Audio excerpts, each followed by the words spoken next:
आज अमेरिका और ईरान के बीच तनाव अपने सबसे खतरनाक दौर में पहुंच चुका है। ये तनाव सिर्फ परमाणु कार्यक्रम को लेकर नहीं है, बल्कि अमेरिका के सबसे घातक हथियारों की तकनीक के ईरान तक पहुंचने की आशंका ने पूरी दुनिया को चिंता में डाल दिया है। इन हथियारों में सबसे ऊपर नाम आता है GBU-57 का, जिसे दुनिया का सबसे खतरनाक, सबसे ताकतवर गैर परमाणु बंकर बस्टर बम कहा जाता है। अब GBU-57 को अमेरिका मैसिव ऑर्डिनेंस पेनिट्रेटर कहता है और इस बम का वजन लगभग 14 टन है। इतना वजन किसी फाइटर जेट के बराबर नहीं होता है। इस बम का मकसद ऊपर से तबाही मचाना नहीं, बल्कि जमीन के अंदर घुसकर दुश्मन के सबसे सुरक्षित ठिकाने को नष्ट करना है। GBU-57 की बॉडी बेहद मजबूत स्टील से बनी होती है। ये मोटे कंक्रीट, चट्टानों और पहाड़ों को चीरते हुए कई मीटर नीचे तक पहुंच जाती है। ये बम पहले जमीन के अंदर घुसता है और फिर तय समय पर विस्फोट करता है, जिससे अंदर मौजूद पूरा ढांचा तबाह हो जाता है। इसमें सैटेलाइट आधारित दिशा निर्देशन प्रणाली और अंदरूनी सेंसर लगे होते हैं, जिससे ये बिल्कुल सही जगह पर जाकर वार करता है। अब GBU-57 इतना भारी बम है कि इसे सिर्फ B-2 स्टील्थ बॉम्बर ही ले जा सकता है। B-2 ऐसा विमान है जो रडार में आसानी से पकड़ नहीं आता है और दुश्मन की मजबूत हवाई सुरक्षा को चकमा देकर टारगेट तक पहुंच सकता है। बता दें, दुनिया में अमेरिका के अलावा किसी भी देश के पास ऐसी पूरी क्षमता नहीं है। यही वजह है कि GBU-57 अमेरिका की सबसे बड़ी रणनीतिक ताकत माना जाता है। अब इजराइल के लिए GBU-57 क्यों जरूरी है?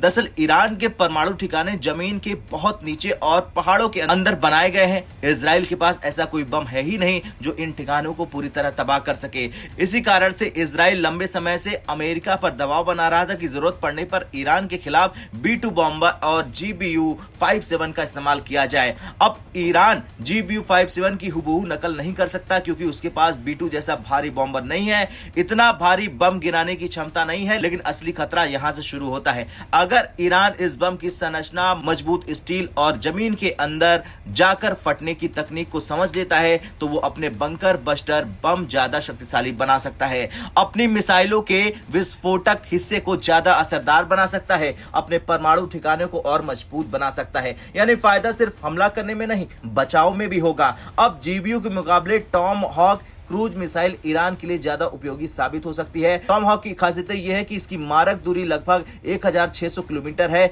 जमीन के बेहद पास उड़ान भर सकती है, रडार से बचने की क्षमता से लैस है, लगभग 450 किलो विस्फोटक लेकर उड़ती है और युद्धपोत और पनडुब्बी से दागी जाती है।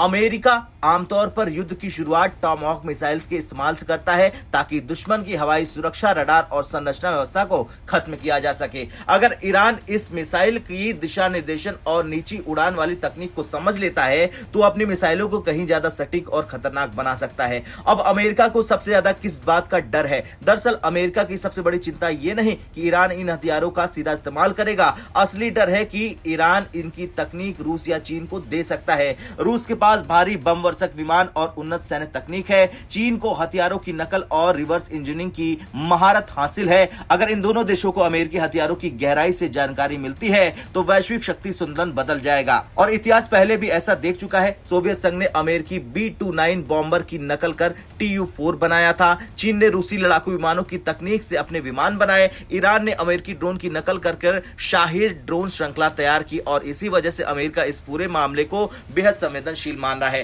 खैर, GBU-57 और टॉम हॉक मिसाइल सिर्फ हथियार नहीं है, ये बल्कि अमेरिका की तकनीक की बढ़त का प्रतीक है। अगर ये बढ़त ईरान के रास्ते रूस या चीन तक पहुंचती है, तो आने वाले समय में दुनिया की सैन्य तस्वीर पूरी तरह से बदल जाएगी। इसी कारण से अमेरिका और ईरान के बीच तनाव अब सिर्फ मध्य पूर्व की समस्या नहीं रही, बल्कि पूरी दुनिया की चिंता बन चुकी है।